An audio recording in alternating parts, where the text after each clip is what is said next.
Hi everyone, welcome back to Workato in a Minute. My name is Rishi, and in this video, we're going to talk about the Resource Hub. Whether you're a beginner or an expert, we could all use a little bit of help every now and then. That's why you have the Resource Hub. It's one stop for you to get help, learn how to use Workato, and stay current with the latest updates. Let's say you need help using lookup tables. You can quickly navigate to the doc section in the Resource Hub and search for lookup tables. Click on a result of your liking and read up on that topic. If you still need help after reading docs, you can easily go back and open up a live chat and talk to one of the product experts who can answer your questions and get you going with your day. Beyond getting help, you can also find training courses to build your skills and get certified, and you can explore a set of product hours to learn about the best practices for building and get new ideas for automations.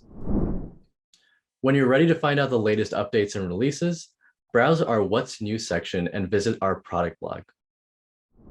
Browse resources tailored to your team, your needs, and get the most out of Workato. If you have any topics you'd like us to cover in the next Workato in a Minute video, drop a note at product@workato.com, and thanks for joining.